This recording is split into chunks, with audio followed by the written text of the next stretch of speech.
certified blue team certified person. Oh, okay, nice. So we You are should have done a discussing red how team, we why can blue team? red team, sir. Yeah. Okay. Anyways, just kidding, yeah. Good. Any certification is good till the time you're learning and growing. That's true, sir. All right. So, did we practice what we did in the last session?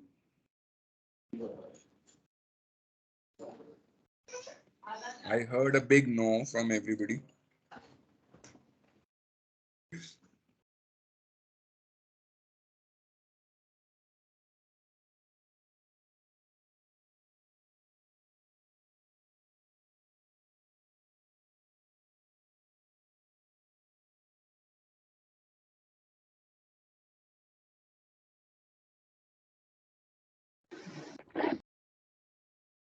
Hmm.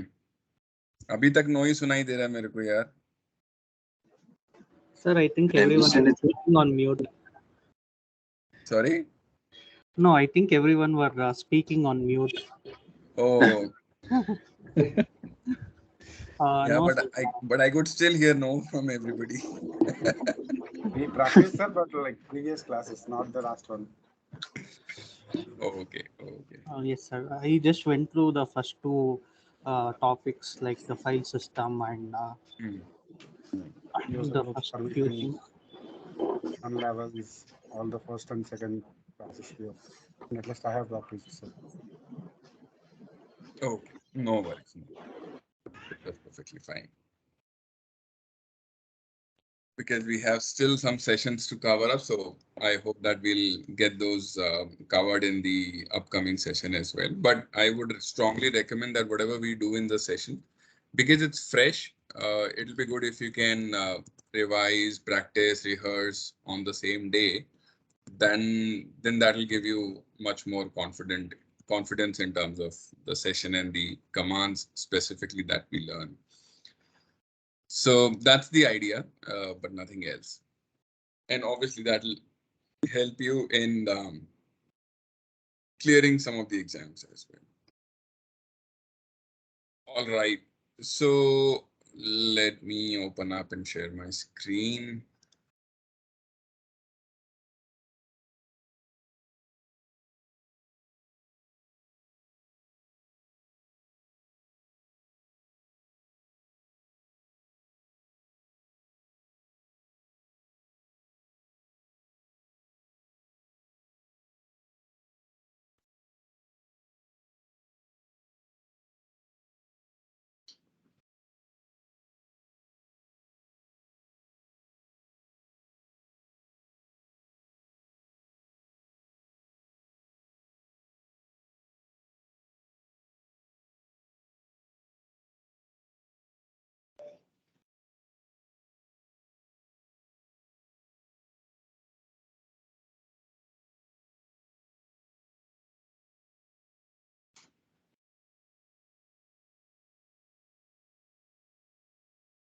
Can you see my screen? Yes, sir. Okay, so we'll start with the disk encryption. So last time we were at GNU PG or a GPG encryption. And this time we'll start with what happened? The disk encryption, which is the entire disk encryption. So in the encryption till now, we have looked at VeraCrypt, we have looked at the GPG as well from a files encryption standpoint. Now we look at a disk or a whole disk encryption. Now, the protection that a whole disk encryption provides us is essentially from the somebody who is able to steal our entire hard disk or a laptop or a system. So essentially a physical theft of a disk is protected by the entire disk encryption. That is one benefit. The second benefit of a disk encryption is in terms of a compliance, where some of the security certifications or the standards, they ask for a data encryption. In certain cases, when the data encryption is not possible, then the entire disk encryption is a suggested mechanism to prevent unknown party to access the partition level information as well. So that's a second level of benefit that disk encryption provides. And third benefit is obviously something to do with the authorized users who are authorized to see the data or decrypt the disk would be able to see the data as well. So that's like multiple benefits that it provides. Now in Windows, we have BitLocker as a preferred mechanism to do the disk encryption. However, in Unix or a Linux world, we have two options that we can do. One is a plain encryption and the other one is a Luke's encryption. So these are the two modes that we have. Now, the difference between the plain mode or the benefits, let's say, of the plain mode is it's more resistant as compared to Luke's, because what happens in the encryption, your disk is encrypted and the information about that encryption is stored in the disk header. Here in plain mode, the header itself is also encrypted, which means nobody would be able to read the mechanism with which the disk has been encrypted. So it's the entire disk which gets encrypted, including the header. The details of the encryption algorithm is obscured, which means nobody would be able to figure it out easily in terms of what encryption mechanism is being used on the disk. And it's not very obvious for any authorized user to see the encryption transparently. So that way it is very seamless and very simple as well. There's nothing challenging in Unix world, so it's simple. Disadvantages is even if you enter a wrong password, the de-encrypt or the plain mode encryption would not complain it, but that would result in a data loss because you have entered a wrong password and you are saving, let's say, a file on a container or on a disk with the wrong password. So the moment you enter a wrong password, save your data unmounted, and then once you mount it with the correct password, the data would be lost or would be junk for you because the password with which you have opened the disk is not the same with which you have saved the data on the disk. Uh, so that's one of the biggest demerit where you are able to save the data on the disk with even with the wrong password. Then if you need to change your password of the disk, you need to decrypt the entire disk and then re-encrypt the entire disk with the new password, which means if you have a 1 TB of data disk or a slice, then you need to decrypt the entire 1 TB first. That's one stage. And the second stage would be to re-encrypt the entire 1 TB of data or the disk. So these are the two disadvantages, major disadvantages of the plain mode, because of which it is not preferred in the production environment. When it comes to a Luke's mode, advantage is you can have multiple passwords in for one disk itself. So one password is, let's say, known to you, the other one is known to me, so we both would be able to open it up. So that way it will be easier for us to manage, right? So yeah, so that's the benefit of the having a loops mode or the extension. The other advantage of a loops is you can decrypt the disk with the password, any one of the passwords that you have provided. So you can decrypt the entire disk with any one of the password, and you can re-encrypt the disk with a new password, and the existing passwords that you already have would be reinforced on that disk. So that's the benefit of loops. You can change the password without decrypting the entire disk. So that's another benefit that you have.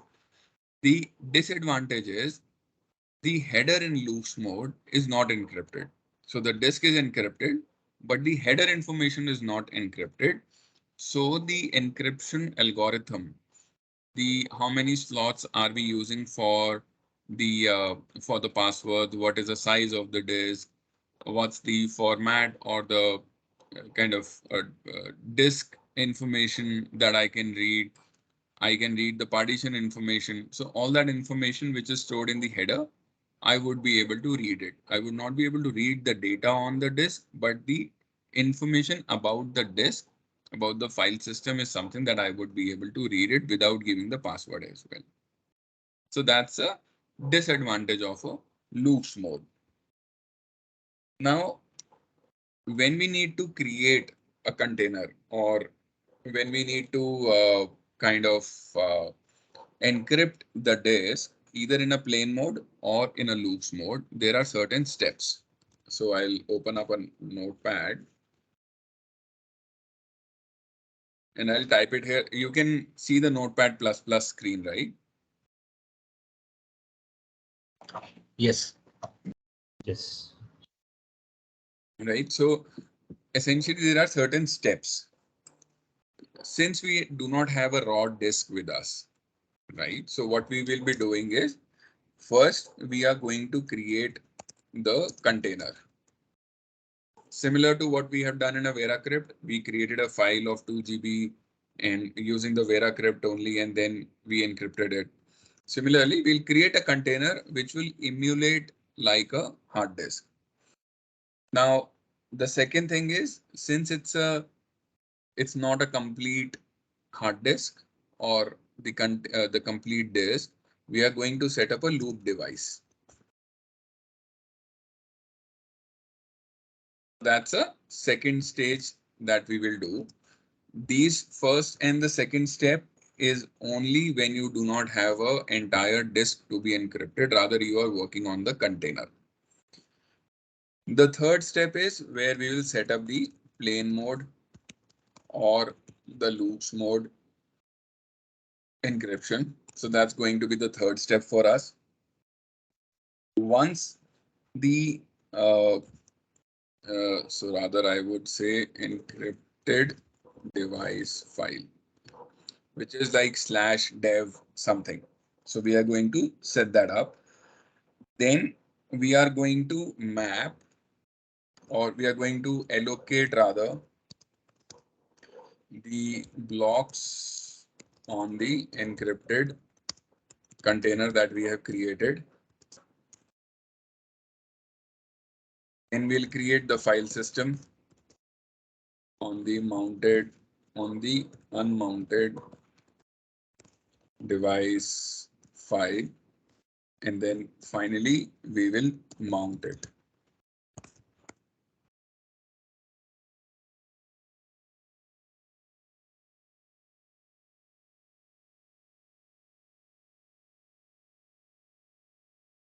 Okay, so these are the 6 stages or 6 steps that we are going to do. The first two are required when you do not have the entire disk with you. If you have a disk available with you, you can directly start from the third stage. Okay, now we'll see how we'll do it.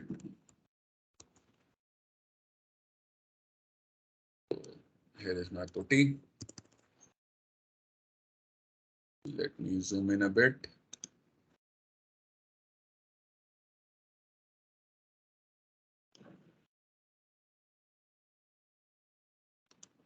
Visible, the screen is visible? Yeah. Okay. Yes. So I'll just see how much space I have. So 15 gig is available on MNT resource, 25 gig is available on Slash. So I can create something in TMP. So I'll come here. This is just for me to create a path here or create the file here. So what I'll do, I'll use a dd command, which is a disk dump command. What it does is a bit by bit copy. It can create or allocate a space for you. So it's a very, very versatile command in that sense. So I'll use disk dump or a dd command where I'm saying the OF means the output file which I want to create is in TMP. And let's say I want to create a 5 gig of the size. So that's a 5G name that I have given. It's not the size that I have given yet. So I'm just giving the output file as a TMP 5G as a disk. Okay.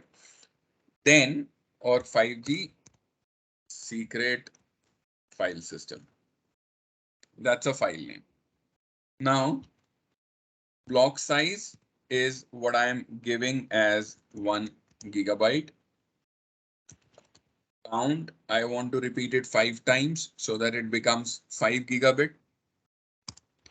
And seek equals to 8. And or rather, I can just say seek. We can ignore it. And I'll dump it.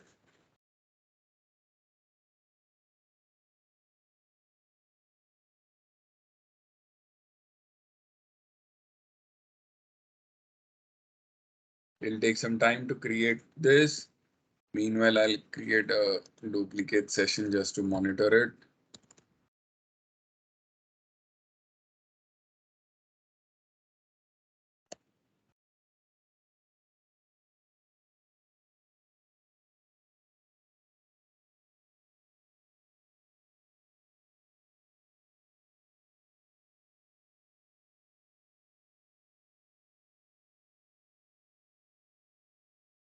Okay.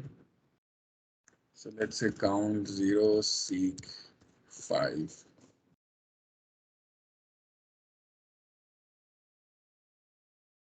Okay. So it got created. So that's a file which is created for me. 5 gigabit.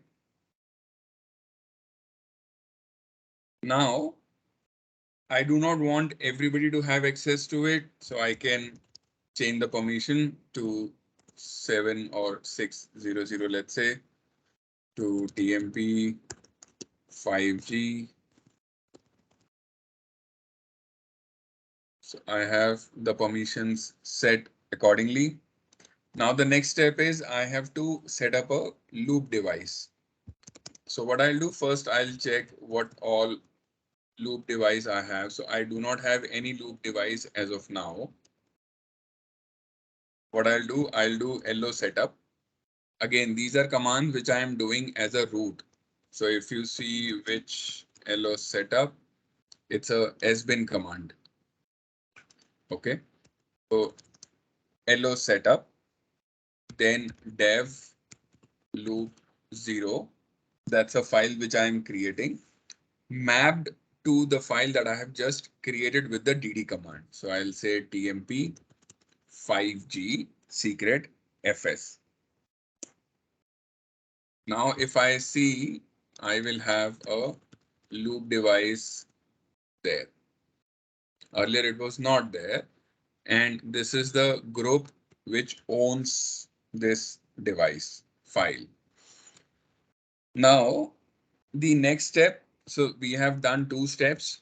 We have created the container using the dd command.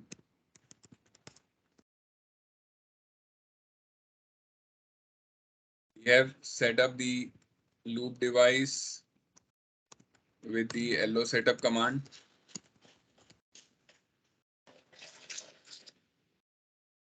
So that's the second step that we have done. The third step is to set up the plain mode or the loops mode encrypted device file.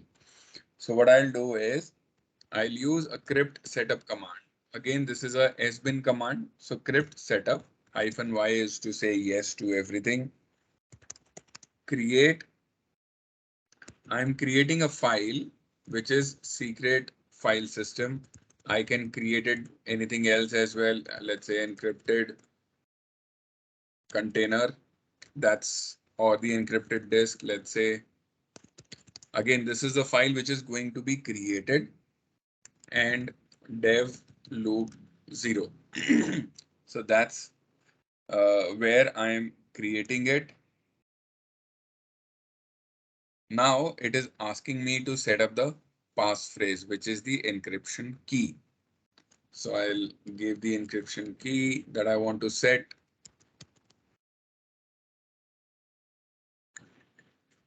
So I have set up the password or the encryption key. I need to check whether this is created or not. So crypt setup status and then the name of the file.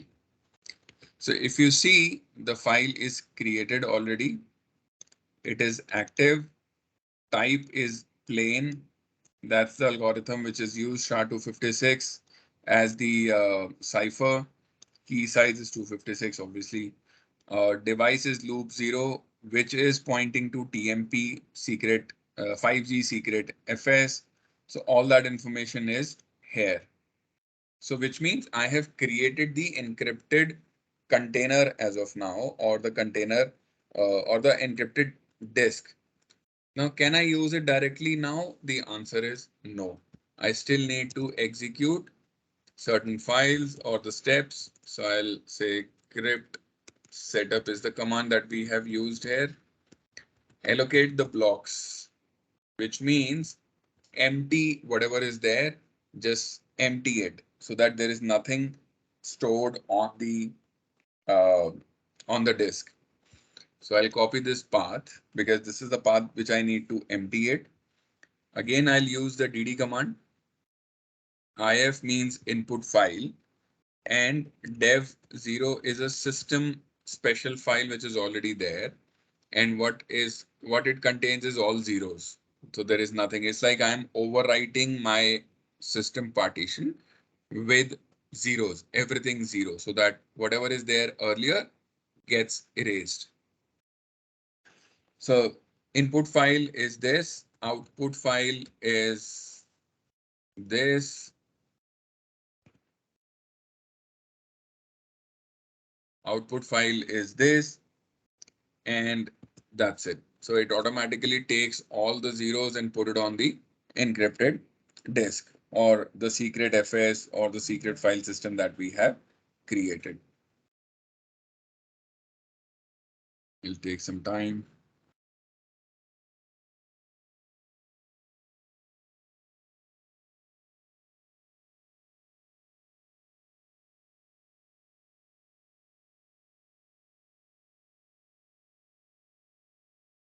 You can use a top command just to see if my DD is working. Yes, DD is working already. It's on the first list. Loop 0 is also being used by root, so that's also working. K worker is also working. Now, so DD is gone. It's back again.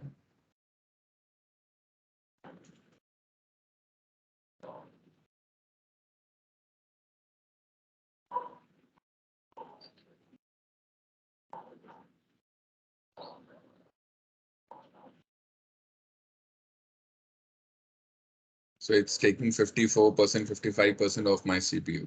So it's working in the back end. Sir, so what is K worker is basically? Sorry, What is the K worker process? Is it any agent or commands which run for K worker? Which service is relayed on that? the K worker, that's a kernel. Okay.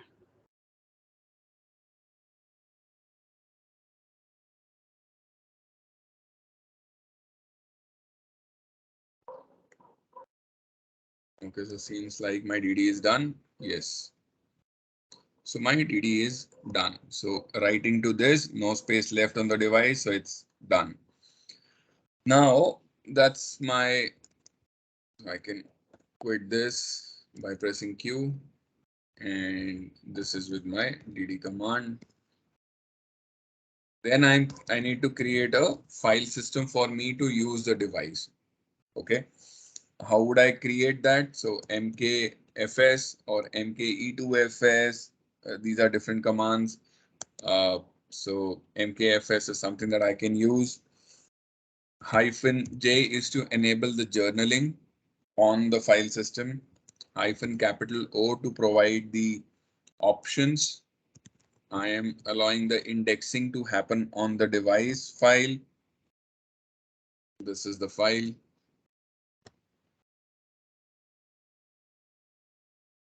So now my disk is ready to be used. There is no label that I have provided. All that information is displayed here. Now, if I have to look at my information about the file system, I can use tune to fs -l and then the paths of the file. So it'll show me the information about the The the screen is froze at top output. It is not changing anything. where it is freezed. Top. We You are can see it. still seeing the top. We can see it. You can I'm see able to it, hear right? audio, but screen is Yeah. frozen. So Can you please everybody is reshare it facing to that us? issue. I can follow the commands so far till Yeah, tune yeah, to even I can FS. follow. Yeah, even I can follow. I Oh. think some network glitch on Kaushal end. Okay. I'm Right. able to hear So audio. probably just try to Okay, I'll rejoin. rejoin. I'll rejoin. Yeah. So I'll just take a pause till the time he joins back.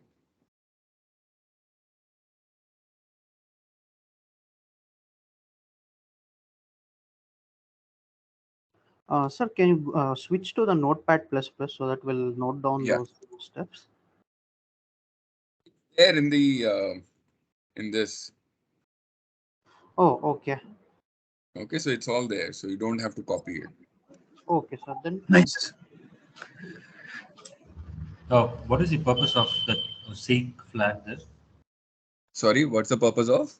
Seek. I mean, in the DD command. Yeah. In the end, you mentioned seek is equal to 8 or seek is equal to 5. What does it do actually?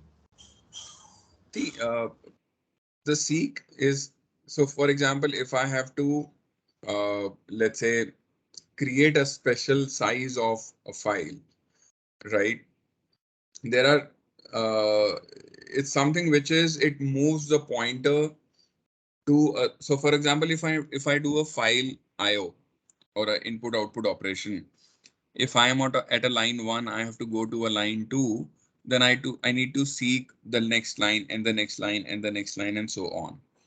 Now here in DD, if I am creating a files of 8 GB, let's say, and I'm saying the block size is 1 gigabyte, till how much next hop I need to create. So create 1 GB, then seek next, then seek next, then seek next, till the 8th iteration or the 5th iteration, depending upon the size that I want to create. So that way you will be able to create that much bigger file in a much faster way when you seek, because you are jumping from 1 gigabit to the another gigabit and to the another and to the another 5 times or 8 times or 10 times, depending upon the size that you want to create. So it's basically allocating a space for your disk. That's the purpose. Oh, yeah, got it.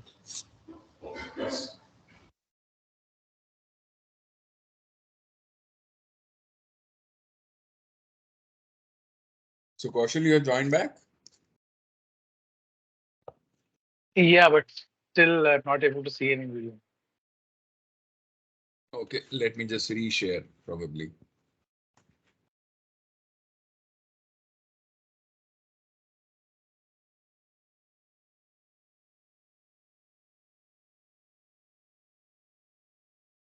Now can you see? Yeah, we can see.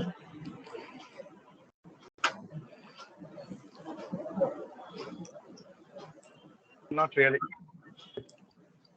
Should be a network option. Yeah. Anyway, so we will have this recorded anyway, any which ways, Kaushal. So potentially you can relook at it once the network is back.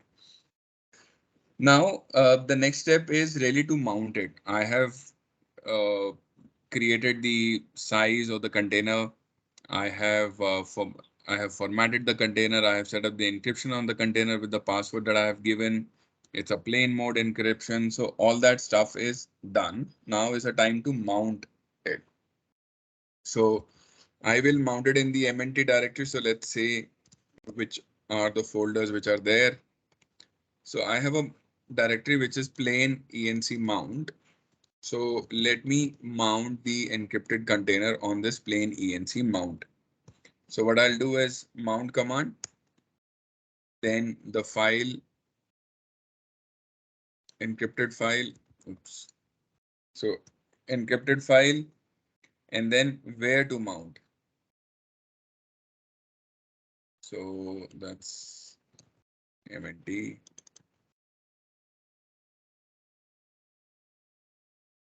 Now, if I do this, I already can see that there is a loss plus found.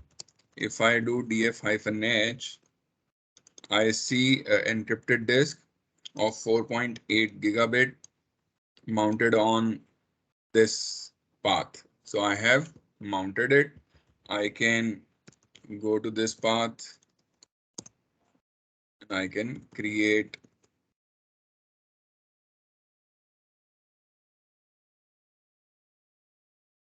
file.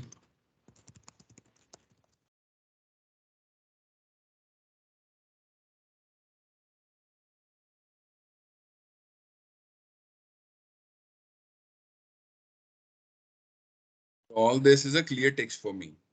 Now, once I am done with my stuff, I just can exit out of this and then I can just simply unmount my disk by using the umount slash mnt slash the folder.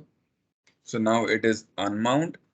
The moment I need to remove the secret file system. I need to delete the secret file system or the encrypted file that I have created, which is encrypted disk. So I have to remove this and I have to remove my loop device as well. If I have to remount, I need to recreate the loop device. I need to recreate the secret file system and then mount it again. Then my data would be back to me because the file system remains there. So if I have to mount, I can just mount it again with the last command. And if I in there, I have the data.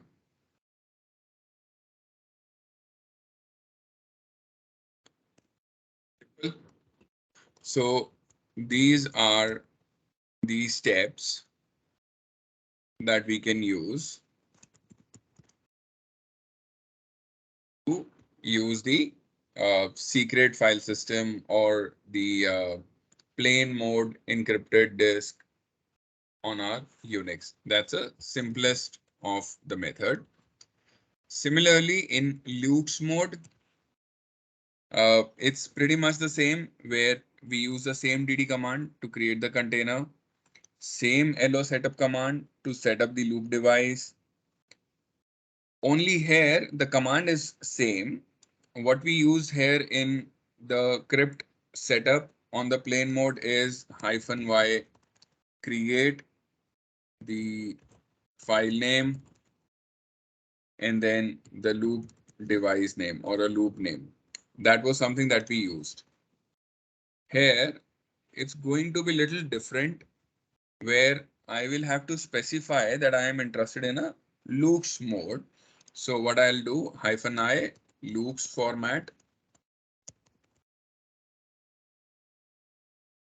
That's going to be a change. And then there is another command that I would have to run here. And once I have created the loops format, I have to open the loops for the IO operation. So that's where I will open that with the loop name, the loop that I have created. And I have to give this file name, sorry, here. So it's a two-step process here. Here it was just a single command. So that's the difference. Everything else remains as it is, nothing changes. So for example, if we just redo this, I'll unmount. So I have already unmounted it. I'll remove the plain setup. So I'll say remove and my encrypted disk. So I have removed it. I need to remove my loop device as well. I have removed that as well. Now, if I look at dev loop, I have that loop 0, but it is not set up with anything until or unless it is still mounted.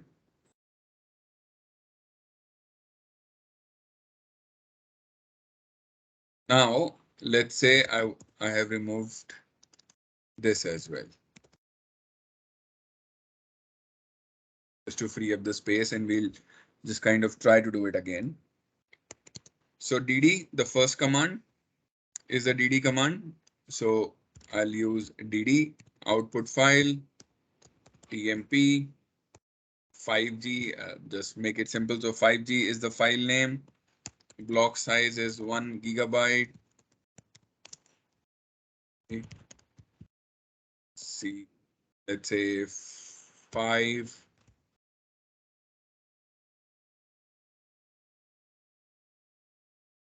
So I have the 5G file created. Now I have to set up the loop device, or let's say set up the permissions first.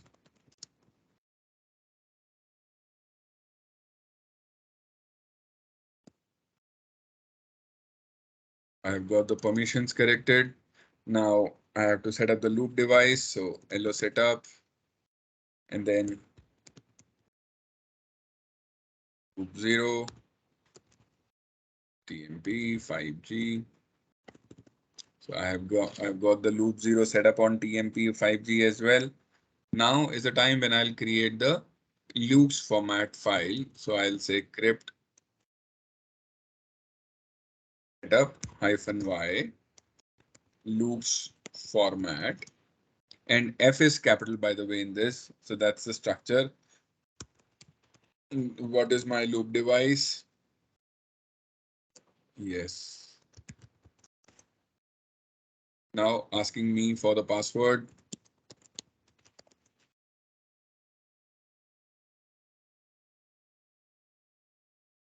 Mhm.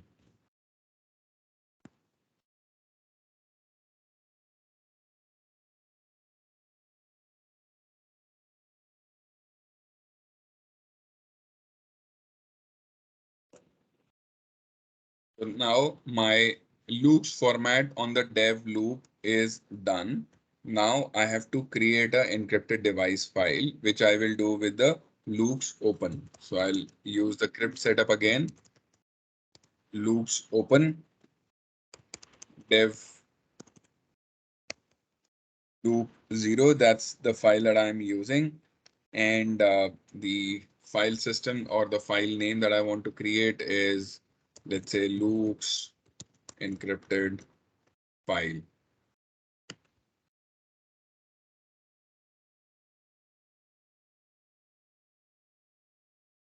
I've got the loops encrypted file here. Then I can just see the status of my loops encrypted file. It is loops1 type. Earlier it was plain type. Now it's a loops type. Now same things again. I have got these two commands done. I have LO setup done, DD done. Now I have to allocate the blocks. I have to create the file system and I have to mount the file system. These are the 3 steps. So I'll use DD input file, dev0 output file is, sorry, output file is this. It will take some time. and I can monitor it with my top command.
So it is done. So I have created the all zeros on my encrypted device file. Now I have to create the file system. So mkfs is the command that I am going to use with the journaling, with the option of directory index or indexing enabled. And this is the file on which I want to create. And that's it. So it's done. Now I have to mount it. So again, let's get my mnt directory, or let's create a folder. So mkdir loops format disk. I want to mount it here. So what to mount and where to mount. So what to mount, where to mount. And now if I look at here, I have a loss plus found, which means the file system is there. I can see it. So 4.8 gigs. This is the file which is mounted on this particular destination or the mount point. Clear?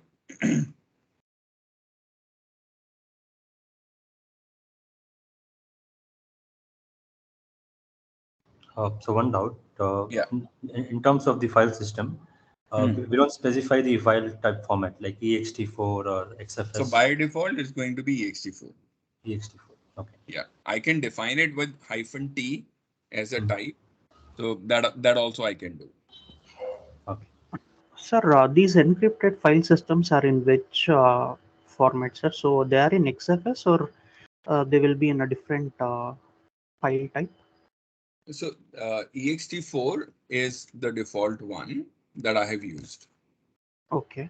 I can define it to be, let's say if my Linux supports VFAT, I can say VFAT.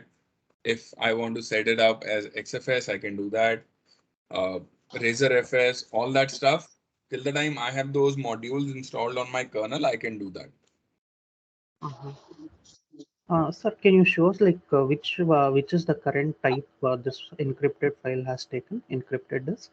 என்ன மாதிரியே தான் அந்த பிள்ளைங்க எல்லாம் தனுசு பிள்ளை அப்படி போறான். நீ அடுத்த பிள்ளைங்க எடுக்கணுங்கிற அதான் ஆயும் மதிக்க கூட மாட்டேங்கிறான். என்ன பிய விட்டு எந்திரிக்கல.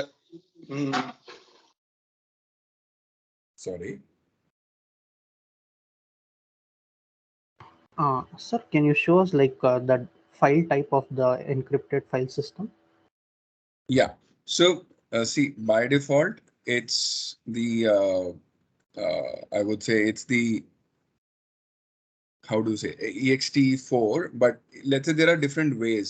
So let's say I say ls block -f. If I look at it, ext3. So if you look at this, so SDA1, sorry, SDA1, which is a slice, is XFS, XFS. SDA15 is VFAT.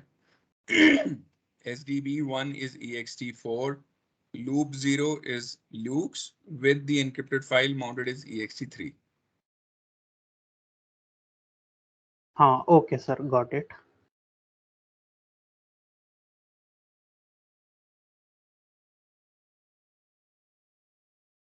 Okay. Yep. So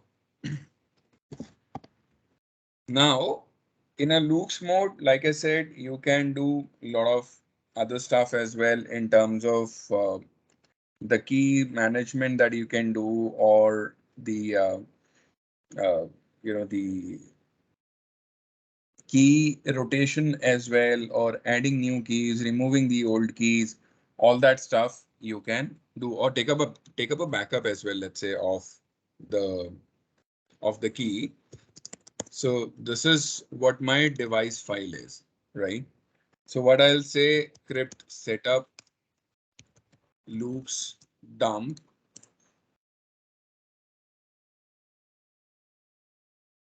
Okay, nothing is there. So let's say, let me add a key.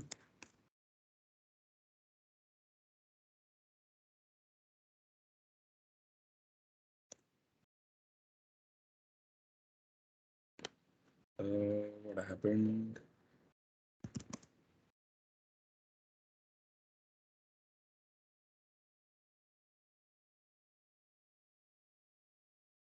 Oops. Capital K.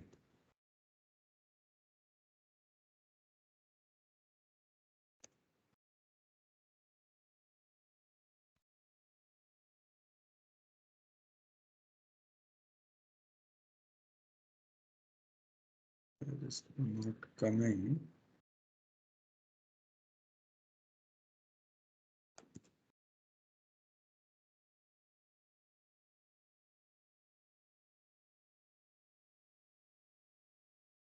Okay.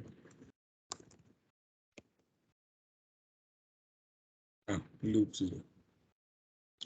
So when I say a loops dump on my loop 0, on which I have set up the loops format, so I can see that there are multiple slots which are available, where I can have different keys installed or different keys configured for this device.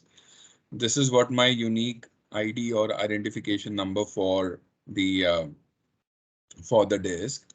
Now, if I have to add a key, so I'll just say loops add key on the loop 0, any of the existing passphrase. So now a new passphrase for the key slot. So let's say this.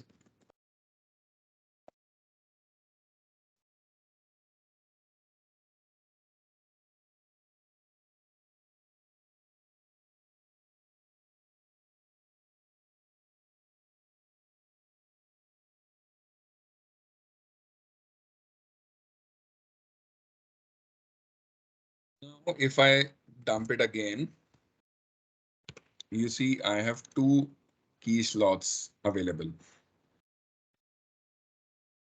Here, I had only key slot 0 used because I had only one password. Here, I have two different passwords which are dumped here. Not the passwords, but I have two different slots that I have used, and that is available here. Right?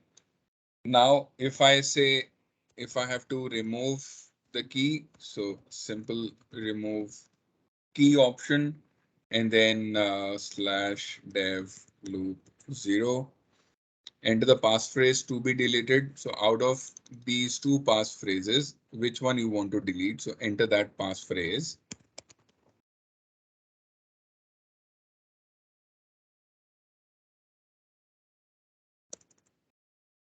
If you dump it again,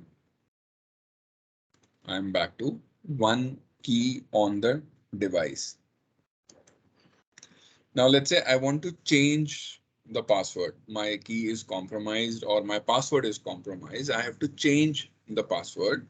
So I can do that as well by using the crypt setup loops change key again on the dev loop 0. Enter the passphrase to be changed. So I'll enter the passphrase to be changed. New passphrase.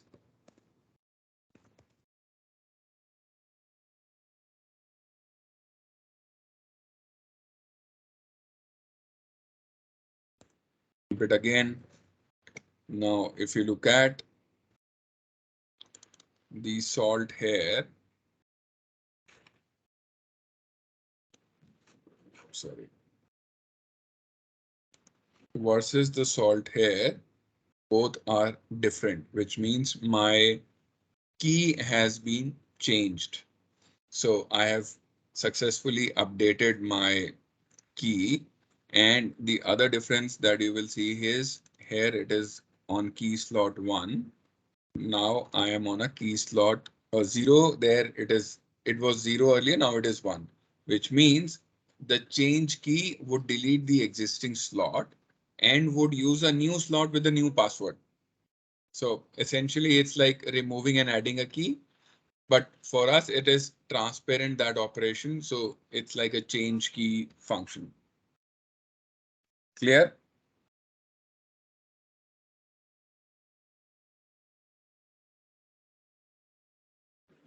Yep.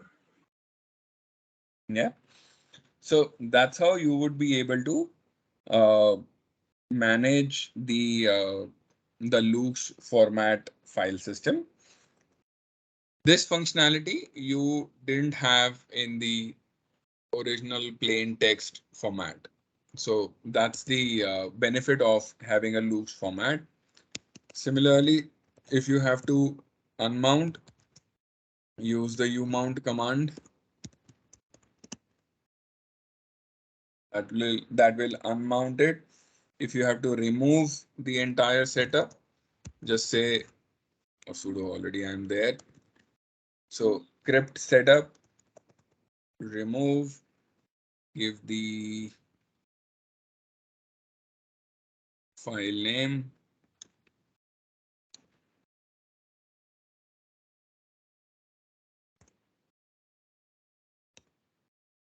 So that will delete, and then remove the loop 0 as well. So lo setup -d dev loop 0, and then delete the 5G file as well. Now your system is back to the original stuff. Simple. Now let's review this. So here in this example, we are creating a 8 gigabit file, restricting the access, setting up the loop device. So two commands that we can use. Loop 0 is the path which I have defined and given. You can do it dynamically as well by saying -show -f and then the secret file system. So whatever is the next available loop device, it will automatically be taken. Setting up a plain encrypted or crypted device file. So this is a file name which will get created on the loop. You're verifying the records, so creating the file system with all zeros or dumping all zeros on the file system, creating the file system and then mounting it. This is for the plain mode, some 5-6 steps that we need to follow. Unmounting, so you will have to unmount the path, remove the secret file system, and then remove the loop file as well. This loop 0 has to be exactly, if you're using this, whatever is the loop file name shown, you will have to give that exact file name here. So if it is loop 5, you will have to give loop 5. If it is loop 10, you will have to give loop 10. If it is loop 0, then loop 0.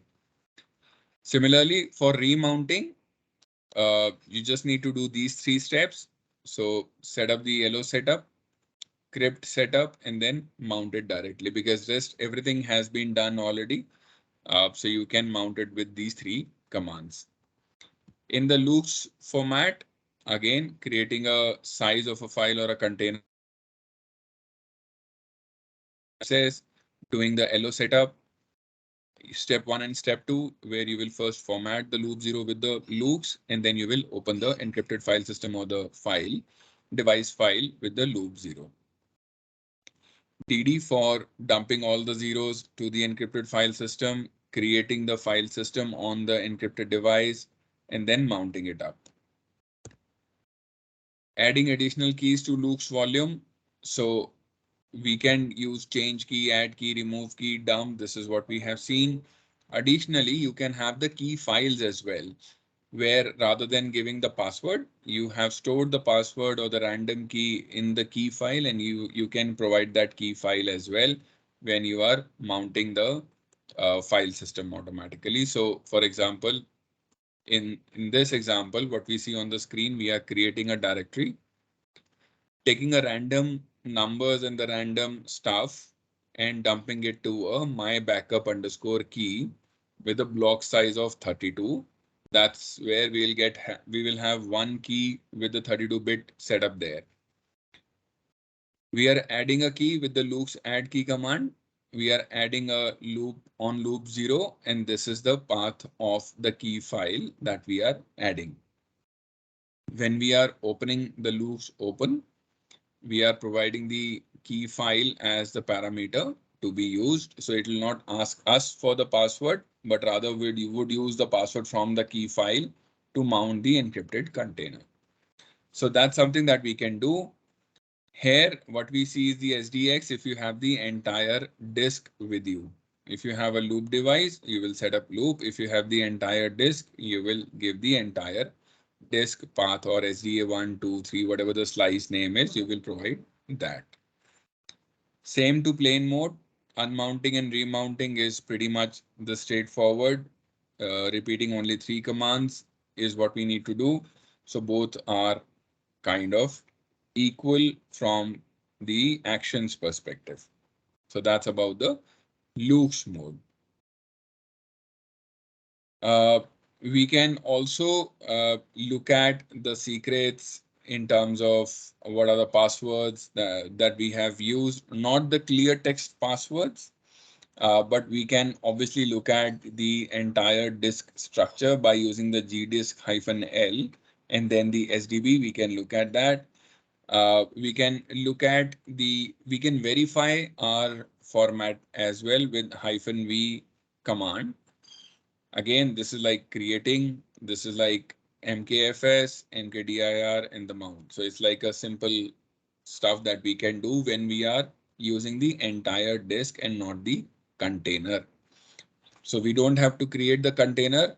It's the disk that we have, creating the format on the partition or a slice, opening it up with a secret file system or a whatever the file name that we need to give, creating a file system, mount point creation, and then mounting it up. So this way, rather than container, you can have the entire disk or a partition encrypted with the loops format. Now, before we move on to securing SSH, let's take 15 minutes break, take a refresher. And before we move on securing SSH, I think we can practice the loops mode as well. Sure, sir. We'll be back after 15 minutes. Yeah, so let's connect by 11:30. Sure. Yep. Yes, sir. Thank you, sir. Thank you.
Hey, hi folks, can you hear me now? Yes, Kaushal, you are audible. Okay, thanks.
All right, so we are back. Yes, sir. Yes. All right, so I'll keep a screen at this. Once you're done with these steps, just let me know. I'll flip over to the next screen. Yeah, I have a quick question, sir. Yeah. Let's say, I mean, let's take up a scenario as in if it's a physical drive that we encrypt. Okay. And we take this drive to a take this physical drive and mount it onto a different system. Okay. So will it be the same process that has to be followed in order to mount on the other system? Yes, same process. So it is system independent. So you can encrypt it on one device, take the hard disk to the next device, install the drivers of the device, make sure that the file system driver is also installed on the another device, and then simply mount it as you normally mount it. Okay, and it's platform independent. As in, if I encrypt it in Linux, I can decrypt or rather mount it to Windows also. Till the time the file system is similar or supported by the OS. Okay.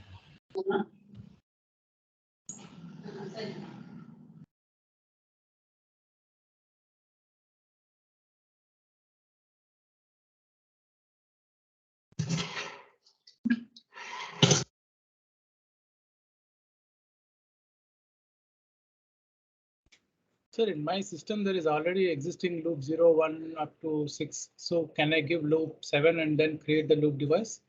Yeah, or you can just use this command, which is lo setup -- show -f, and then path to your secret FS or the file that you kind of created with the DD command.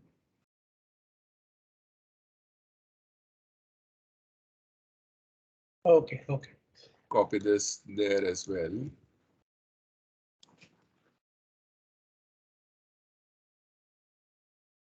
Yeah.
So which command to be used if after creating this DD, after running this DD, to check if that file has been created or not?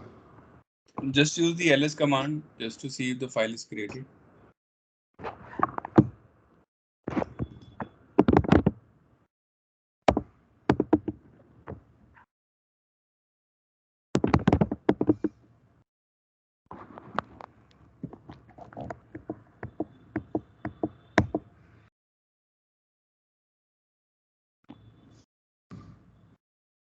And what does that count indicates? Which one? The count equals 0. A count, you can skip that as well, but essentially that's the structure that I follow. So either if you say a block size of 512 bytes, then to make it a 1 gig, how many type of repetitions you need, right? So right now I'm taking a block size of 1G itself, so count is 0. If I take it as 512, which is much lesser than 1 gig, so in order to make it 1 gig, how many counts do I need to reiterate? Okay. So seek is not required, is it? Seek is basically to grow the file.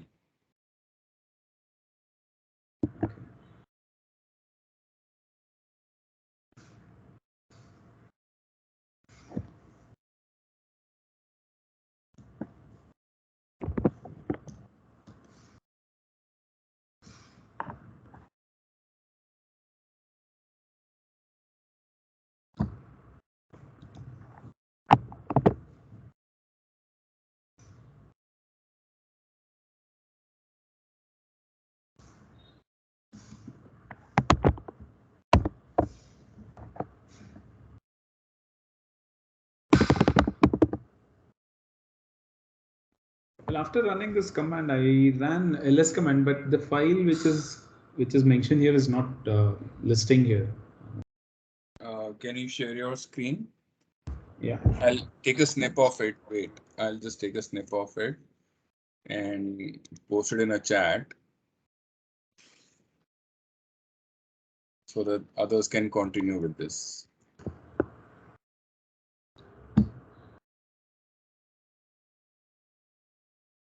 Yeah, you can share your screen now. Okay.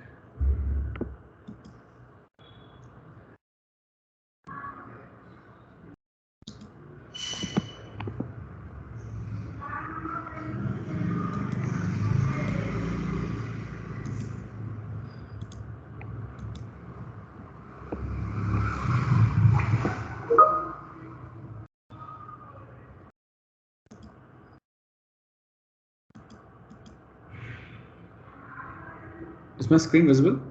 No.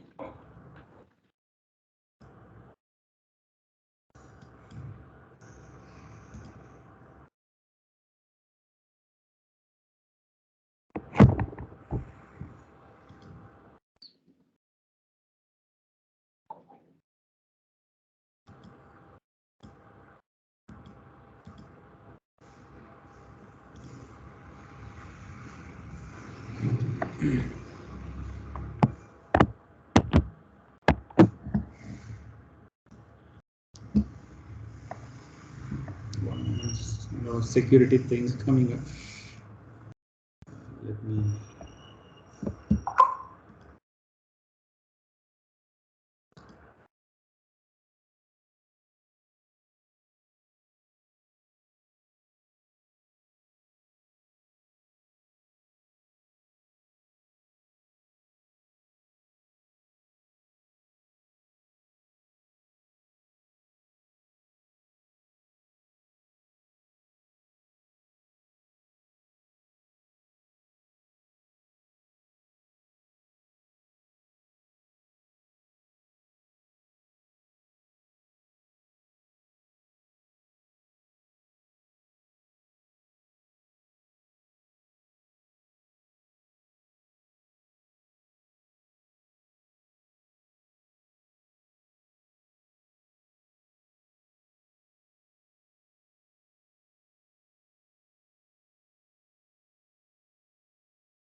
Is it visible now, sir? No, I can't see your screen even now.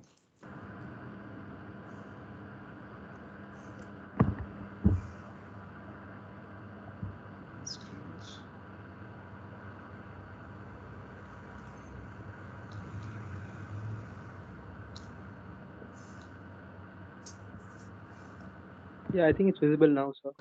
Yeah, I can see it now.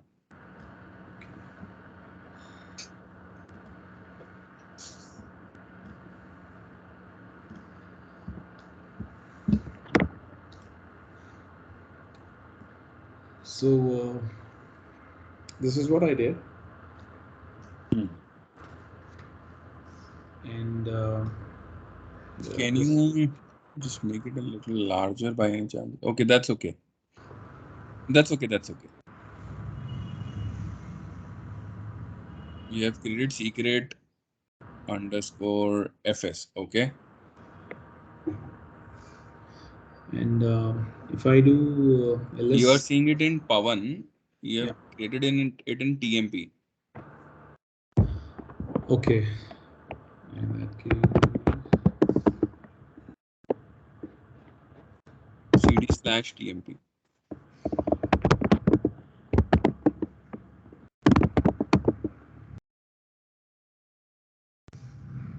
Yeah.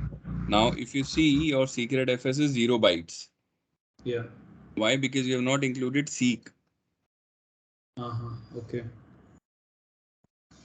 Okay, so just up. I mean, up. Yeah. Seek equals to whatever the size of file you want to create. Should I mention as 5G or? No. Just say 1, 2, 3, 4, 5, whatever the number. Okay. So 5 into 1G will create 5 gigabits. Now, if you say ls, you see your secret file system with 5 gigabit size. Okay. Oops.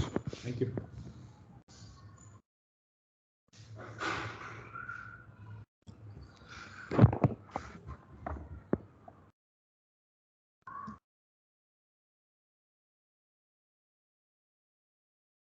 So I'll share my screen again.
So one more question on the loop, though you might have touched upon it, but again, I need to have a little understanding how many loop numbers that we can use. Or here we have taken 0.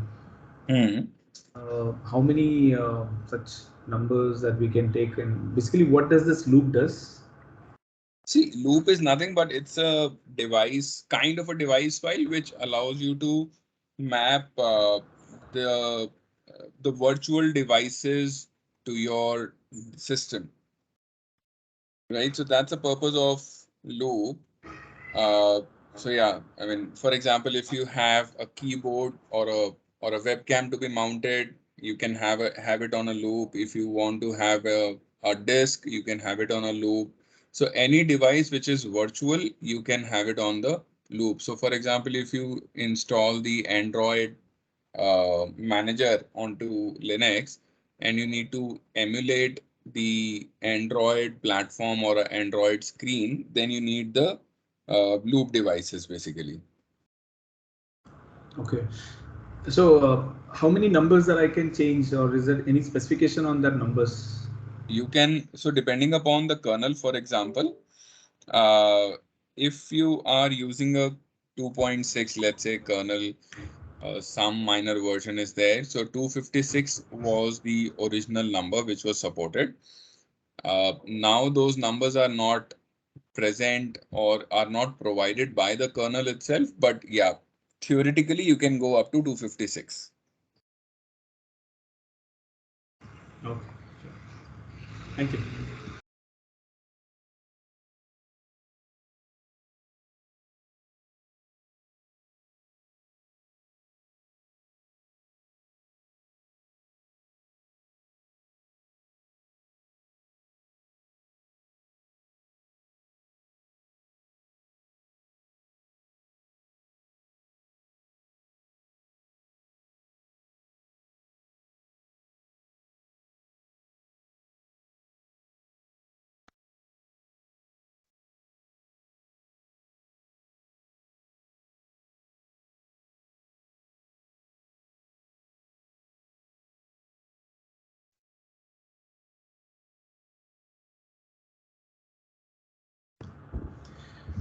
So one more doubt.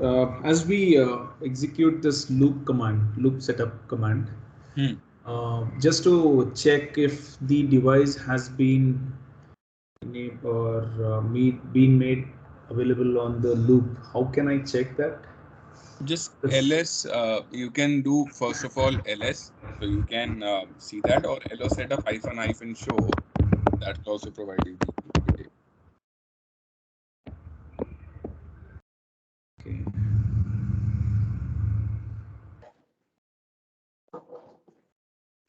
And if I have to remove the loop on that, Hyphen d, so lo setup hyphen d and then the path to the file or the loop file.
So once we create a file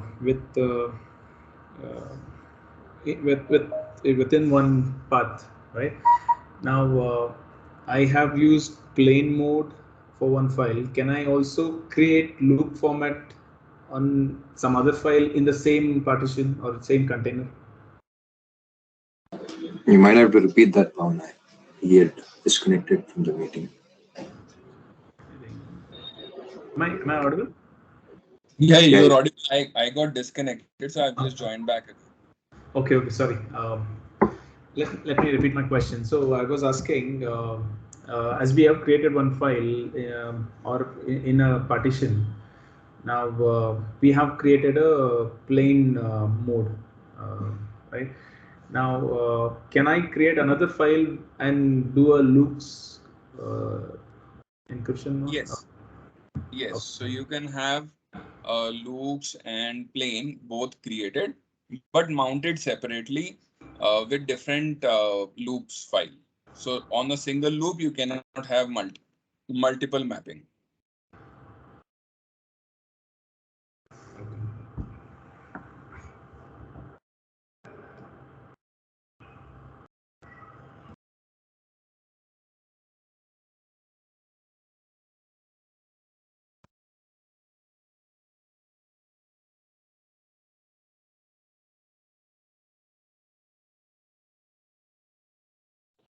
Sir, I'm trying to understand the big picture here again. We're having /dev/loop number. That's a block device.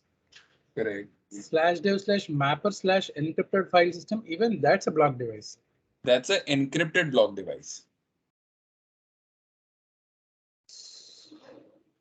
Encrypt. So it's the same block device loop80, which is getting encrypted into DM0. Yes. That means we require double the space. No, not double the space. It's not, you're not creating a copy of that. So 8G, for example, in this particular case, 8G is getting virtually mapped, not copy, is getting mapped to a loop 0, for example. And then this is a plain mapping. Now you are saying that loop 0 needs to be mapped to an encrypted container for which you have provided the password here. So it's a mapping, it's not a copy. Okay.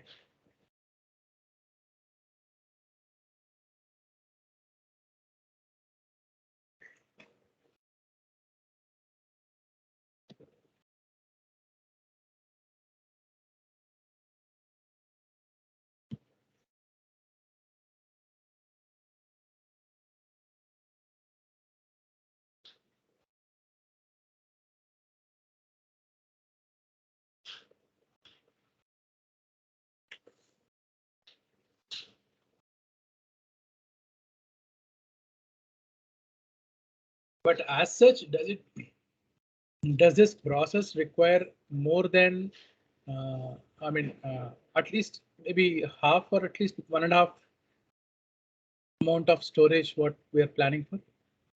No, it's equal storage. So if you have allocated 8 GB, it'll use 8 GB, probably some extra bytes, but it'll be 8 GB. Okay, so can we do this on an existing file system? Let's say there is an existing partition without using the content of it. You can do that by going into a maintenance mode. So when you restart your Linux machine physically, then you can go into a maintenance mode and you can do it for all the partitions that you have.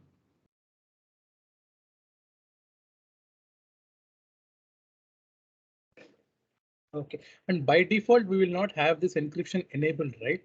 No, during installation, if you choose to encrypt the partition, then it will be available, but otherwise, no. And if at that time we choose, it is going to be loops based encryption, is it? That option you will get. Okay. Do we have the equivalent concept in Windows as well? BitLocker. So BitLocker, in BitLocker, you can have all these stuff like loops. And this loops is an open standard, is it? Which can be followed in. Yes, yes. Okay, okay, thank you, sir.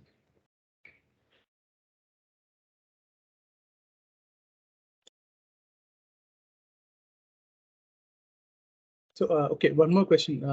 Do malwares or ransomwares use this kind of loops to encrypt the content on No. the disk?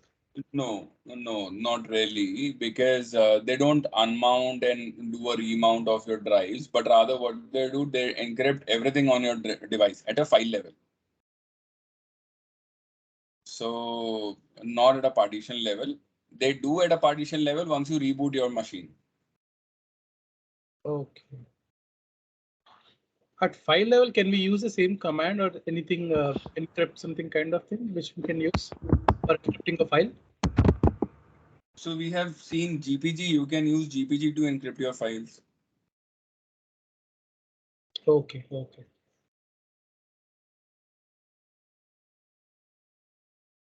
So that's a regular, I mean, just curious, is that a regular practice for ransomware, is it? They use GPG and encrypt with one key and ask us to. Yeah. I mean, they also use PKI only. So yes. Awesome. Okay, okay, thank you, sir.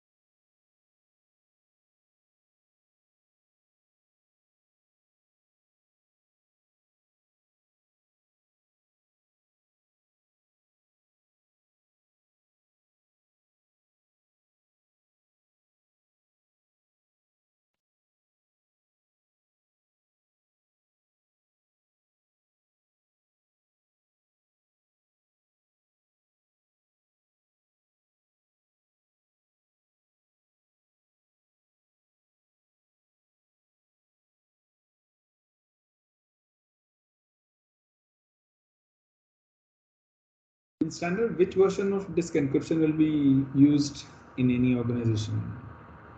Sorry, just say that again. Basically, which standard of encryption, disk encryption, basically taken forward in any organization? Let's say if it is. See, normally loops is preferred over plain because it has multiple flexibility. You can change your keys, you can have additional keys.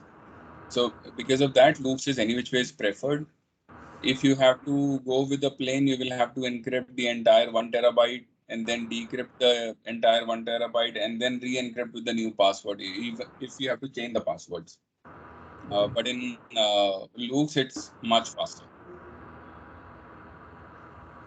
Okay, thank you.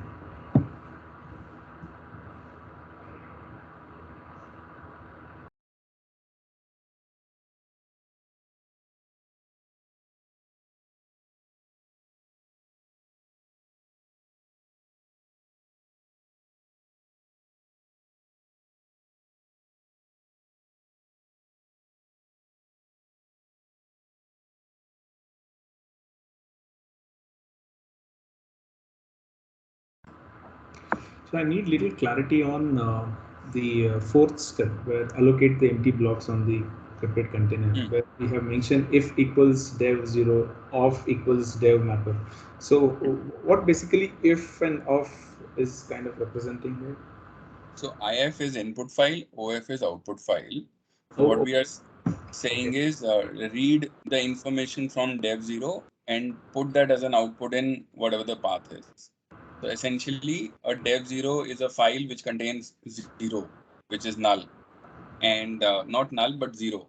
And then it fills the encrypted container with all the zeros, which means overwrites whatever is there in the file.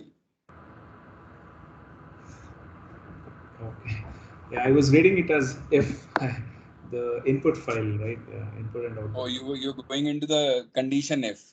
Yeah, I was thinking.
So this is general question. Now, when we create any container or any partition, basically we consider, let's say if it's a new disk and it's a new partition and there's nothing in it, right? Still, do we have to go and perform this empty blocks command on it? That is preferred. See, if you have created something new, it's fine. But from a practice standpoint, it is always advisable if you are going to create a partition on any device or a drive, first wipe that entire drive and then put that file system on top of it. So that way it helps to ensure that your earlier data is not recoverable. Okay.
So once after mounting the container, then we will get to see lost plus found file, is it? Correct. So that means that the file system with journaling has been enabled onto it. Okay.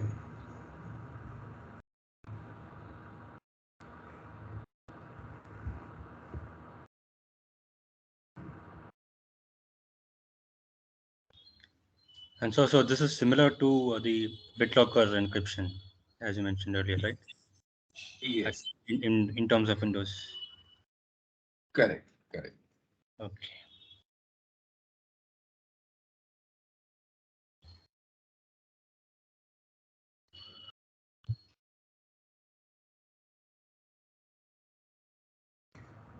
In this creating the file system, we have seen MKE2FS. Rather, we can go with MKFS also, correct? It's the same command. So MKE2FS or MKFS, it's one and the same thing. Okay. The same option, everything is same. And what does this J and capital O represents? So J is enabling the journaling. Journaling helps you to recover the file. That's where you have lost plus found folder. So if you get any bad sector on the disk, if you run fsck, which is a file system check command, it attempts to recover the lost files or the lost sectors. If those are recovered, then that will be in the lost plus found folder. So for that option to be there, -J needs to be put in. -O is to denote what options you are providing. So here we are saying directory indexing so that the search becomes faster on the file system as well. Okay, thank you.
Sir, I'm facing problem with one of the commands.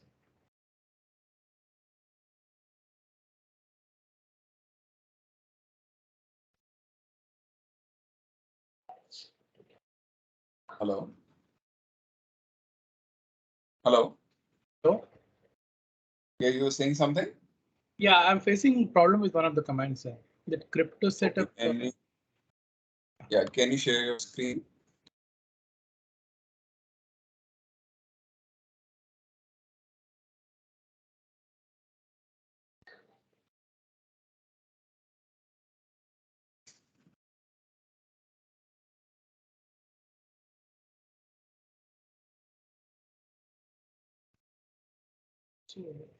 Yeah, I can see the screen.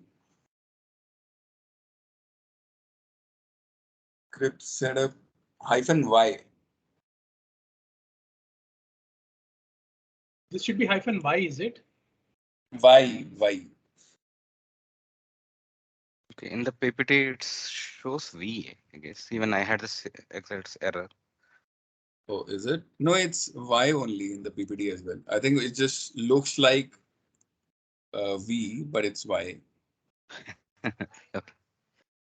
Okay, now this encrypted file system is the file which is already existing. So just change the name of the file, because I think with the plain mode, you may have used it earlier.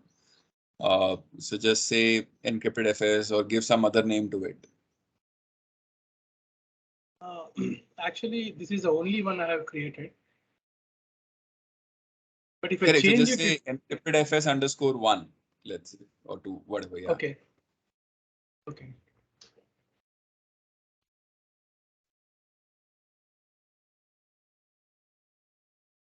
Okay, so you have loop 8 already mounted. So first you have to unmount. So you mount whatever you have mounted earlier.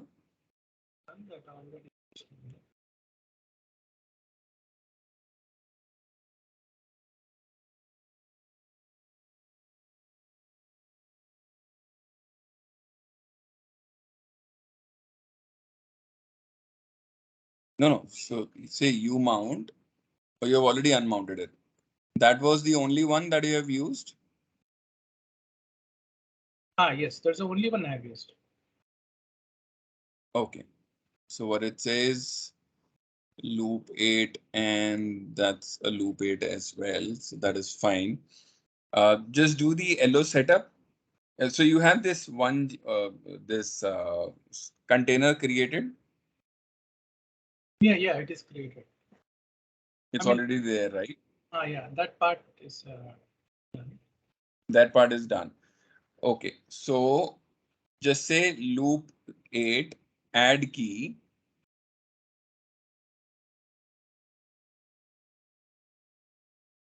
That's okay. So before you say loops open and the key file, you have to add the key. I have done that actually. Add key. Oh, you have done that as well. So crypt setup, loops, add key, dev at.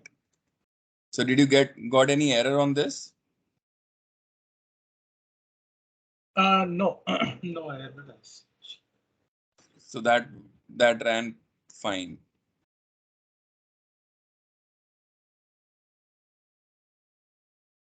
This is the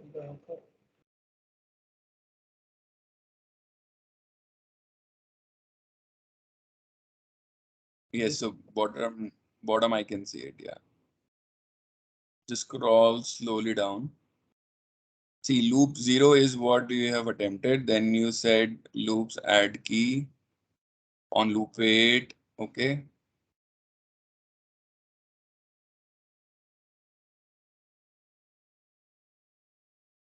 Okay, you've done that again. It says enter the existing password. So you have given that. And then you're trying with the encrypted file system, which should be done. Okay, it says encrypted file system already exists. Command failed with this, whatever. Then scroll down. -y. So -y is there. Just try loop 08 again.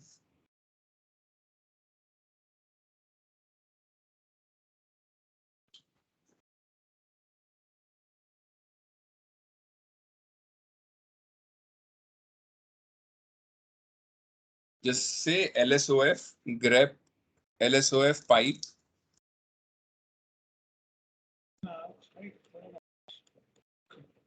LSOF space pipe. Yeah, grep loop 8.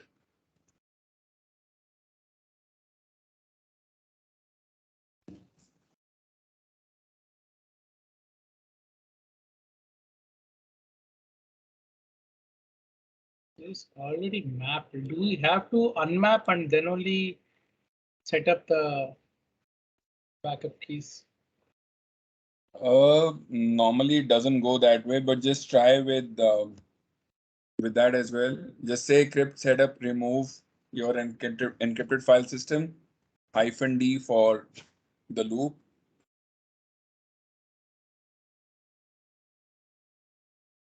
Remove encrypted FS. No. Remove encrypted FS without -d.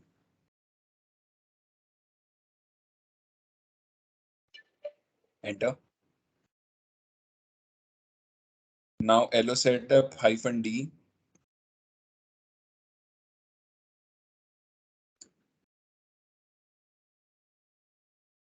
Give that loop 8.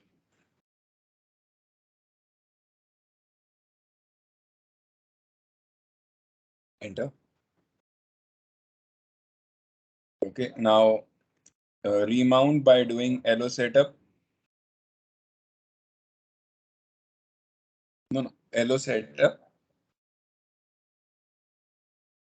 space /dev/loop 8 and whatever the file that you have created basically. No, the 5 GB or whatever space that you have created. Enter. Now run that Luke's open one encrypted FS command. Yeah, FS. Oh, sorry. Oh. That's okay. I think it actually FS2. Yeah, it created FS2, but that's okay. Can I repeat the same with FS? Then it'll just try. I think it'll just say that loop 8. Yeah, it's an OPU, so that's why. Yeah. So now I'm having encrypted FS and FS2. FS2 Correct. is from crypt setup keys point of view, but encrypted FS is from dev mapper, which is for the loop 8 and 1 gig. Yeah. But they both are referring to the same encryption. Same storage. Yes, same storage container basically. So now if I look at the... Now you just have to kind of mount it again. How can I look at the keys which are...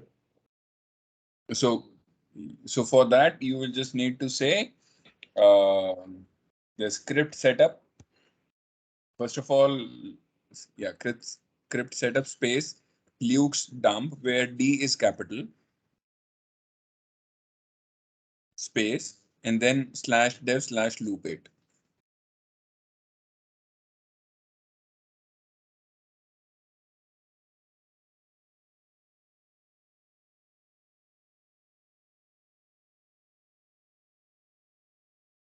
Okay, so there are two keys now, right?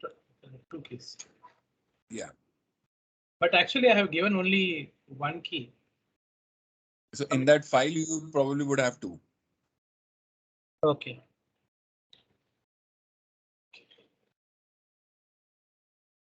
Sir, can you repeat this command to list the keys? I'll just share the screen so you will have that. Okay. Thank you, sir. Yeah, thank you. Yeah, here.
So these are all for statically encrypting the volumes and maybe helpful in transporting across, like where I could. No. So this is a disk encryption, which is like what you do on your laptops, for example. I mean, BitLocker, when you do it on Windows, the purpose is not to transfer the hard disk. The purpose is to secure the device. That's it, right? So same purpose here.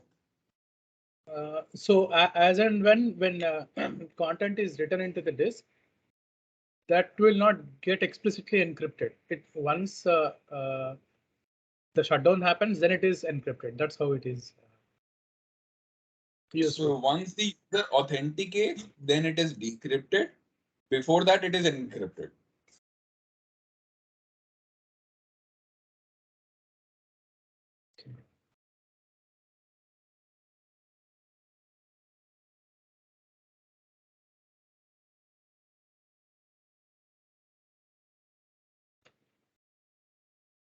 In case of clouds, there is, I mean, I came across some concepts like encryption for data at rest and data in motion. Like the regular conventional communication, when we do encryption. And but in case of the disk access itself, disk could be somewhere else located. So when we are accessing the data, we'll have to encrypt and bring out the content. Correct. So when you talk about data encryption, for example, three concepts are there: data in motion, data at rest, and data in use. See, when you encrypt data in transit, it's basically at a network layer. When you encrypt a data in use, that's actually in the application or the memory or by the user. So that's the data in use.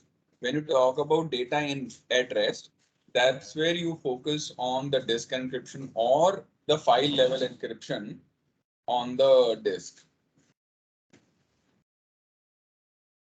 Okay, so let us say there is some data in some container, some S3 container, and I'm trying to access that data into my local some instance.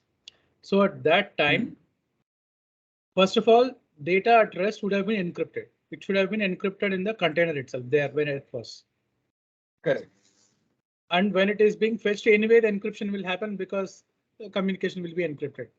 So yes, is it like there will be a decryption happening when that file is being retrieved and passed on? Is it like that? Yes, actually. So see, when you access a file which is on the encrypted disk, not the file is encrypted, but the file is stored on the encrypted disk, the access of the file is normal because the file itself is unencrypted. But if your file is encrypted itself, that's when you will have to first decrypt the file, use it in the app, and then basically use it. I mean, that's how it is happening. So if you are transferring anything on the encrypted disk, the file remains unencrypted, only the partition table is encrypted. So that does not impact your file use in the application or by the user. So that is transparent of it.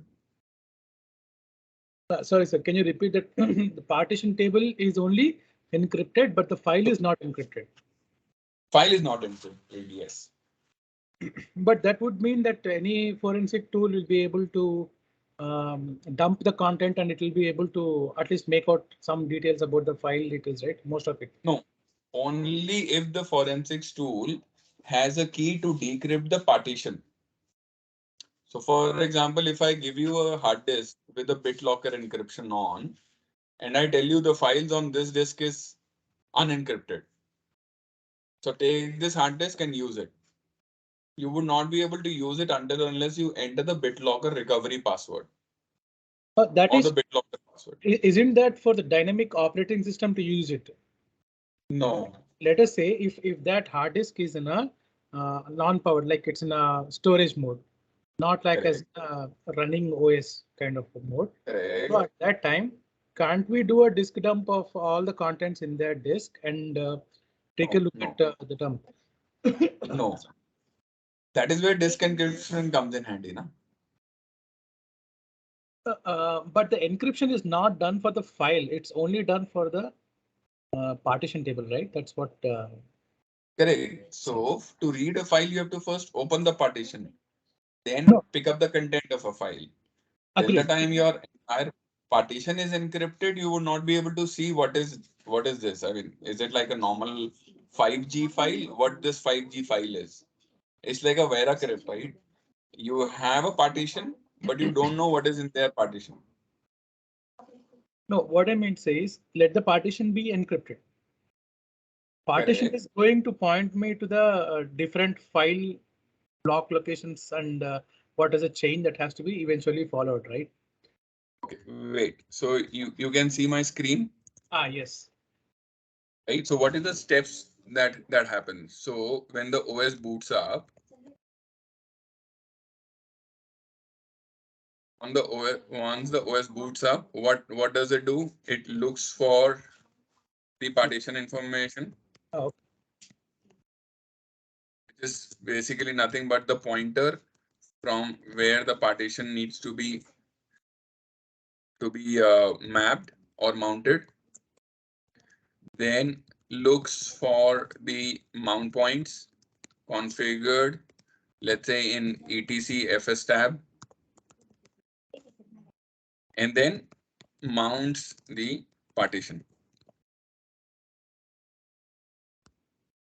Right?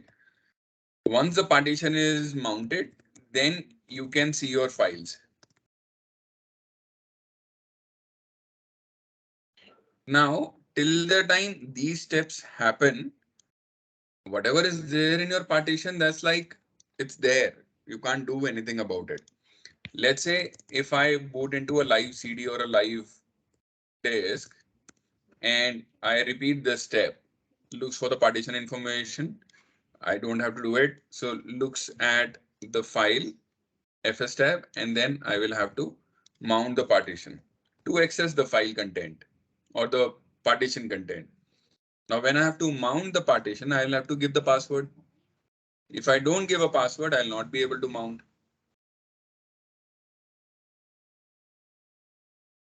So even if my file or directory is in clear text, until or unless I perform this operation successfully, I'll not be able to come at this particular step. In encrypted disk, I have to give a password here. So see, mount is a process wherein we are accessing the hard disk contents using a file system approach. Correct.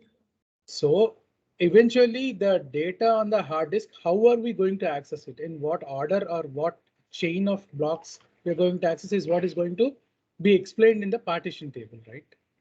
Correct. If partition table has gone correct, we can still be able to recover it. No, there is a possibility of you to recover. There's a possibility, but not a guarantee.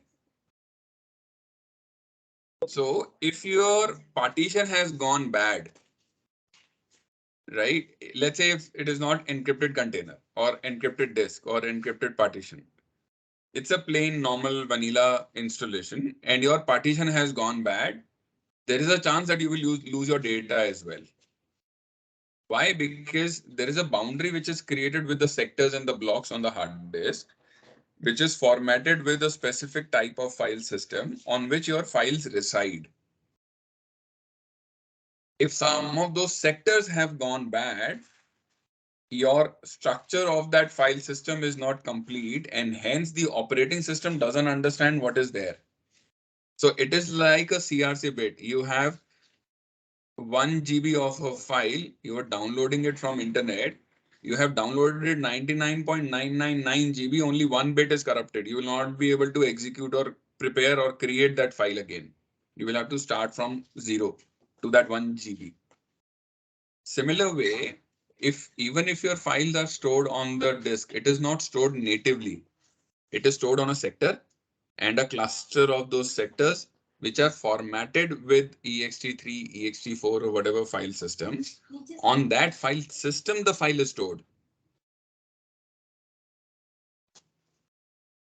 So if your partition has gone bad, there is no guarantee that you will recover all the data. Okay. So this is a guaranteed way that we will not be able to see any content of the file. Okay. Yes. Until or unless you mount the partition with the password. Password. Okay, fine. So now coming back to the previous case, wherein let's say there is some file which is present on the cloud. There is a file present, and we are trying to fetch that file for usage onto the RAM. Now during this process, first of all, does it have to decrypt the container every time? I mean, the whole of the partition every time, and then mount it and then read the file, access and then send it across? Or does it keep it decrypted and then it keeps on the access to that is restricted by one process? Then just come to that again. See, our data has to be, even at rest, it has to be encrypted, which means the file which is present in the container has to be in the encrypted format. Not necessarily, but yeah, depends on the data. So yes, let's assume the file has to be encrypted. Okay. So now there is an access request from the container, from the instance. Okay. So it is going to fetch that file. For fetching the file, is it going to decrypt the disk and then fetch the file? Does it do this every time for every file access? No, it doesn't do that. So for example, if I am on an operating system, I have logged in and my file system is decrypted. Whatever services which are running, they don't have to decrypt the file system because the file system itself is decrypted once my operating system has booted up. I have given the password, everything is done. My operating system has already decrypted the partition for that particular user. If I have a process running on the OS, it doesn't have to decrypt the file or a file system rather every time. Or rather, it doesn't have to decrypt the file system at any time. Now, if a file is encrypted and a process accesses that file, the access restrictions are governed by the permissions on that file. If there is a permission to access, read, write, execute that file, my process is going to read, write, or execute on that file. Now, whether it will make sense of that file or not depends on whether that process decrypts the file and what is the purpose of that process. For instance, my process job is to download a file and then decrypt it, put that data into a database. Let's say this is a process. If my file is encrypted, the process needs to know the password for the decryption. If my file is clear text and my disk is encrypted, my process doesn't need to know the password of the disk. So for the process, it will be transparent, governed by the permissions of the file. So now my process accesses that file, picks it up, opens the file because it is clear text, and reads the data and put that into a database. So that's how it will happen. Okay. Okay. Thank you, sir.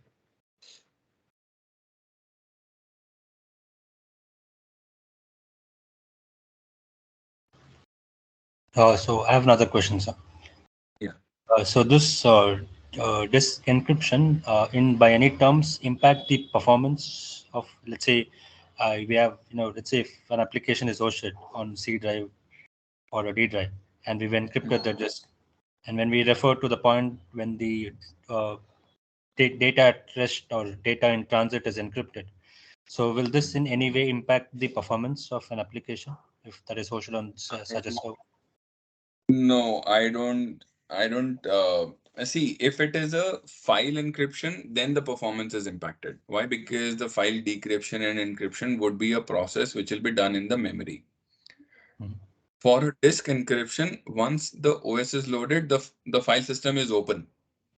And my application doesn't have to do that effort of encrypting or decrypting the data anymore. So my application performance would not be impacted by the disk encryption. So the same applies for the data as well, like as in the database or something like that. It's only at the Correct. initial point it would have that encrypt and decrypt, but then as such the data is open and there shouldn't be a problem. Yes. Okay.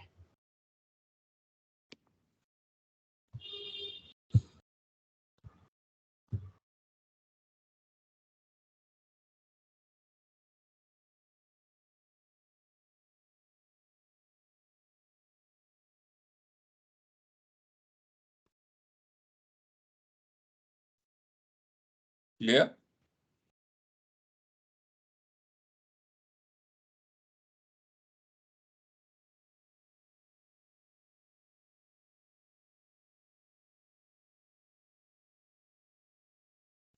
Yep. All right. So with that, we'll move on to the next topic, which is securing the SSH. Now, when we talk about the SSH, normally, let's say if you're doing an audit, there are a few things to check. Some is like whether my version 1 of the SSH is enabled or is provided for the backward compatibility or not, whether my root authentication by default is enabled or not. What will happen if my root authentication is enabled? The purpose of me having a authentication, or let's say if my root password is compromised, then my entire system would be compromised. So that's the purpose of not allowing a root directly to log into the system or a server. So that's another area that we will look at. Then what are the users who are in, let's say, a allowed list or a deny list, for instance. So we can look at those as well. Whether my passwordless authentication is enabled or not. So I can check that as well during my audit. I can see what kind of ciphers are enabled on my SSH configuration so that I can see if a vulnerable cipher is configured or not. So I can check those. And obviously I can run during the audit certain check on the website just to validate whether my SSH configurations looks perfect or there is a issues in the ciphers and stuff like that. So different things that we can check. The file where we usually check is the etc ssh sshd underscore config. That's where my SSH configuration lives. pwquality.conf, we have already looked at it in the last session where we were enforcing the strong passwords in terms of the D credit, L credit, U credit, etc. So that's one of the parameter that we usually check during the audit as well. Then whether my remote root login is allowed or not. So I need to check that. So it'll be marked as yes or no. Then who all are the users who are configured under deny users, allow users, deny groups, and allow groups? Usually it is allowed all. So I need to check whether this has been explicitly defined in the configuration or not. Then enable only protocol version 2 or it is 1,2. So that I need to be very vigilant about. If it is protocol 1, then some of the data sniffers would be able to decrypt the SSH traffic. So that's the vulnerability that was there in version 1. So you would be able to see the username and the passwords as well. So which obviously is not the right thing. Use of a non-standard port. By default, SSH listens on port number 22. So is the organization using port 22 or any other port for the purposes of SSH?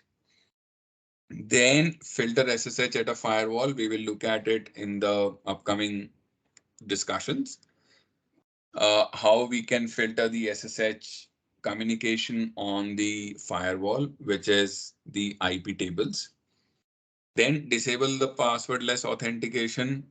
Is it yes or no? And then what kind of cipher suits are configured? We can run this command and we can verify it. And then on sshcheck.com, if my server is public facing, I can do a quick check of my configuration using this website as well. Now, for the passwordless authentication, SSH keygen is one step where we generate a key, and then SSH copy ID is another step that we do to install my key onto the target system where I'm intending to do a passwordless authentication. Why this is used? Specifically in cases where we have to take a backups, specifically in the areas where my process interacts with multiple servers for the performance. So that's where it's largely in the automation is where the passwordless authentication is used. The reason is once authenticated, once my ID is installed, I do not have to enter the password again for a particular user on the target system. So I can simply say SSH, SCP, and then the target username or the IP, and then that's the job done for me. So that way it is seamless, but it poses a security risk and a concern as well that if one of my system is compromised, virtually I would get access to all the systems where my passwordless authentication is configured. So that's a bigger risk as well that we see. So we need to be aware about those passwordless authentications as well. Now, if I look at SSHD config, I'll probably have to restart my session.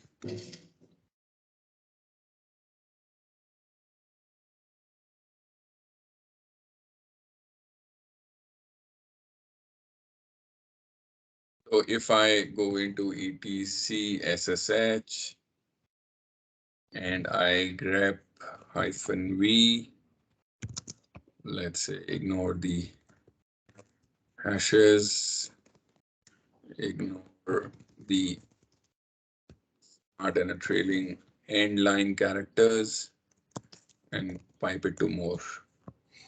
So this is what my configuration looks like, where I have a key files stored. I have a permit root login as no, which means my direct root login to this system will be denied. Authorized key files is stored here, so I can grep into it and see what are my authorized keys. Password authentication, I have enabled it as yes. I have a use spam, which means my pwquality.conf file rules will apply on the SSH as well. So these are some of the areas that I usually would look at when I do the audit. And also I don't see any deny users or allow users on this, which means that I have not configured any allowed or the denied list of users on this machine. For my passwordless authentication, I can run SSH keygen. That will generate the password. And once this is done, I can simply say SSH copy ID and then let's say Joker. That's the username and then the IP where I want to, let's say, have this installed. This is just a dump IP. Once I do this, it'll ask me for the password of 8.8.8.8. Once I provide the password of Joker on that particular machine, that's it. It'll save the passwords for me. So I don't have to enter the password again for Joker at 8888. So that's how it'll function. But yeah, it's dangerous. It's seamless, it's comfortable, but then it is dangerous as well.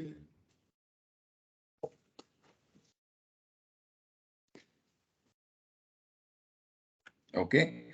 Next, we have etc host.allow and host.deny. Host.allow and host.deny file. So these two files, what they serves as a purpose is which service can be allowed or denied from which IP. So if I have to block a particular process from a particular IP address, I can restrict that. So I have a service listening. FTP is listening, but I don't want a particular IP to access that FTP process. I can put that in host.deny. Similarly, I want to allow only the host or specific IP addresses to access FTP. I can do that by putting that in host.allow file. So that's the purpose of host.allow and host.deny.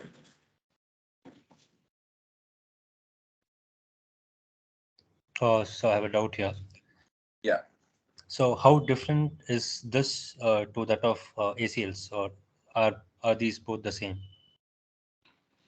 So both are same. ACL is access control list at a per user basis. Host.allow, host.deny restrict the server services to particular IPs. Okay. But within the ACLs also we can define the server IPs and then we can either allow or deny access to a specific port, isn't it? Which ACL? The IP tables you're saying? Huh. Correct. In IP tables as well, we can do it. Okay, so this So is if you are not yeah. Correct. If you're not using IP table, then you can use TCP wrappers. Okay. Whereas this host allow and deny, it's limited to this mission alone. To this machine alone, yes. Okay.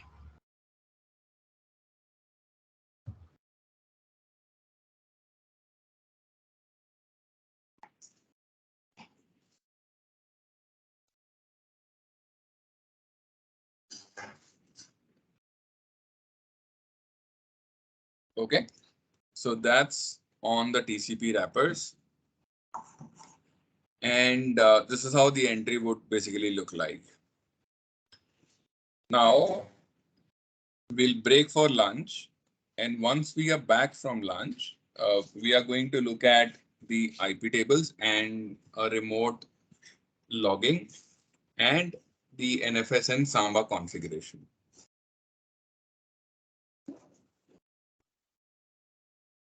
Okay, so we will be back by 2 o'clock, and till then, enjoy. Yes, sir. Sure. Thank you. All right.